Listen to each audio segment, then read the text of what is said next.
শুরুতেই ঘূর্ণিঝড় রিমাল প্রসঙ্গ। ঘন্টায় ১২০ কিলোমিটার গতিতে বাংলাদেশে আঘাত হানা ঘূর্ণিঝড় রিমালে অন্তত ২ জন নিহত হয়েছে। ঝড়ের প্রভাবে সৃষ্ট জলোচ্ছ্বাসে প্লাবিত হয়েছে সুন্দরবনের বিস্তীর্ণ এলাকা। এতে ঝুঁকিতে পড়েছে বন্যপ্রাণী। জলোচ্ছ্বাসে উপকূলবর্তী কয়েকটি জেলার অনেক এলাকায় পানি উঠেছে। রবিবার রাত ৯টার দিকে আঘাত হানার পর রিমাল বাংলাদেশ অতিক্রম করতে সময় নেয় কয়েক ঘন্টা। ঘূর্ণিঝড় রিমালের প্রভাবে পটুয়াখালীর কলাপাড়ার কাউয়ারচর এলাকা ৫ থেকে ৭ ফুট জলোচ্ছ্বাসে প্লাবিত হয়। এমন অবস্থায় স্থানীয় যুবক শরীফ তার ফুফুকে উদ্ধার করতে গেলে ঢেউয়ের তোড়ে ভেসে যায়। ১ ঘন্টা পর শরীফের মরদেহ উদ্ধার করেন স্থানীয়রা।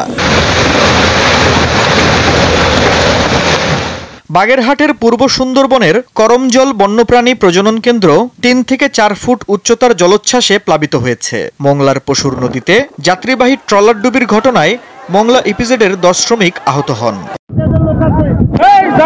ঘূর্ণিঝড় রিমালের কারণে বরিশালে আভ্যন্তরীণ রুটে সকল লঞ্চ চলাচল বন্ধ ঘোষণা করা হয়েছে।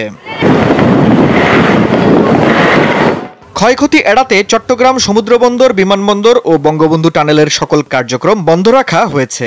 বন্দর চ্যানেলের সব লাইটার জাহাজ শাহ আমানত সেতুর উজানে পাঠিয়ে দেওয়া হয়েছে।